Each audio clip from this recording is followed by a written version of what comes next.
हजरत उमर खुतबा दे रहे हैं। कुरान की इज्जत जानते हो क्या है? हजरत उमर जुमे का खुतबा दे रहे हैं और जुमे के खुतबे में ऐलान कर दिया, जो लोग अपनी बीवी को 400 दिरहम से ज्यादा मेहर देंगे, 400 दिरहम से ज्यादा मेहर देंगे, जायद मेहर उनसे ले लिया जाएगा और बैतुल माल में जमा कर दिया जाएगा। कोई भी शख्स अपनी बीवी को 400 दिरहम से ज्यादा मेहर नहीं दे सकता है। 400 दिरहम। मैंने अल्लाह के नबी सल्लल्लाहु अलैहि वसल्लम को देखा है, आपने अपनी बीवियों को और आपने जो आप बेटियों की शादी की उनको किसी को 400 दिरहम से ज्यादा मेहर नहीं दिया गया। तो जब नबी ने अपनी बीवी को नहीं दिया और नबी की बेटियों को नहीं मिला, तो तुम लोगों में से क्यों कोई आदमी 400 दिरहम से ज्यादा मेहर देगा? 400 से जितना ज्यादा दोगे ऊपर, तो ऊपर वाला मेहर छीन कर उस औरत से मैं बैतुल माल में जमा कर दूंगा। मेहर समझती हो ना, जिसको आप लोग मोहर बोलती हो, वो मोहर नहीं होता है, मेहर होता है, मेहर। हजरत उमर फारूक ने ऐलान कर दिया, 400 से ज्यादा जो देगा वो छीन लेंगे और बैतुल माल में जमा कर देंगे। जुमे का खुतबा खत्म, अब नमाज पढ़ाना शुरू किया। नमाज पढ़ाने के बाद सलाम फेरा। जब सलाम फेरा तो एक औरत, बूढ़ी औरत पर्दे से आई, हाथों में ग्लव्स, पैरों में सॉक्स पहने हुए थी, चेहरा छिपाए हुए थी, मस्जिद के अंदर आ गई और कहती है, आईना अमीरुल मोमिनीन, अमीरुल मोमिनीन कहाँ है, उमर कहाँ है? लोगों ने कहा वो है। क्या हुआ? कहा अमीरुल मोमिनीन, आपने अभी अभी जो खुतबा दिया है मुझे इख्तिलाफ है, मैं उस खुतबे का खंडन करती हूं। एक औरत कह रही है, मामूली औरत का क्या? आए उमर अमीरुल मोमिनीन, अभी अभी आपने कहा 400 दिरहम से ज्यादा जो अपनी बीवी को मेहर देगा उस औरत से वो जायद ज्यादा मेहर वाला मामला छीन कर बैतुल माल में जमा कर दिया जाएगा।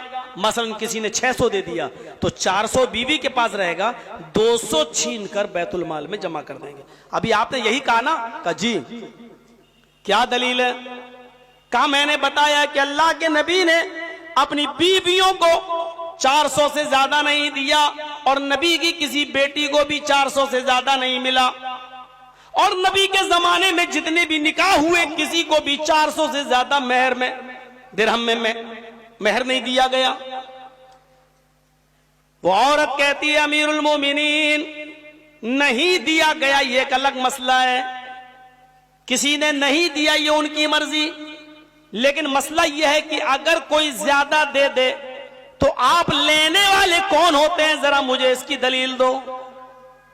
आप कैसे ले सकते हो जबकि कुरान ये कह रहा है? कुरान की अजमत समझो। वो एक बूढ़ी औरत हजरत उमर को कुरान की आयत सुना रही है और कहती है, कुरान ये कह रहा है, व आतैतुम इहदाहुन्ना किंतारन फला ताखुजू मिन्हु शैआ। अगर किसी औरत का पति, किसी का हस्बैंड अपनी बीवी को ढेर सारा माल दे दे, बहुत सारा माल दे दे, खजानों का खजाना दे दे, अंबार लगा दे, ढेर लगा दे, बहुत ज्यादा माल भी दे दे, फला ताखुजू मिन्हु शैया, तो तुम उसमें से कुछ भी नहीं ले सकते हो। कुरान तो ये कह रहा है कि कोई पति अपनी पत्नी को चाहे कितना माल दे दे वो उसकी पत्नी का ही माना जाएगा, उसमें से कोई भी कुछ नहीं ले सकता है। कुरान तो कह रहा फला ताखुजू मिन्हु शैया, तुम में से कोई भी उसको नहीं ले सकता है। आए उमर, तुम कैसे ले सकते हो? आओ जरा छीनने के लिए हम भी तो देखें, कुरान ने तो मना किया है। हजरत उमर लोगों से पूछते हैं, ये औरत जो बोल रही है क्या ये आयत कुरान में है? हजरत उमर ने उस औरत को डांटा नहीं। अच्छा तेरी हिम्मत, तू अमीरुल मोमिनीन से टकराएगी? नहीं। क्या ये औरत जो बोल रही है, बूढ़ी औरत, क्या ये कुरान में है? कहा हाँ है। कुरान में है? कहा हाँ है। अल्लाह, मेरी नजर से ये कुरान की आयत नहीं गुजरी। गुजरी है, लेकिन मैं सही से समझ नहीं पाया। असल मसला तो यही है, समझने का। कुरान पढ़ने से ज्यादा समझना चाहिए, और वही मेरी तकरीर है।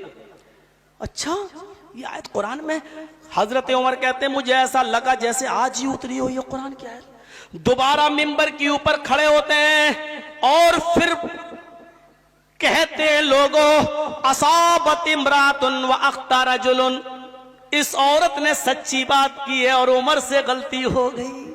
अख्ता रजुलुन, एक आदमी ने खता कर दी, गलती कर दी। इस औरत ने कुरान की जो आयत सुनाई है, उस आयत को सुनाने के बाद अब किसी से कोई हक नहीं है मैं छीनूं।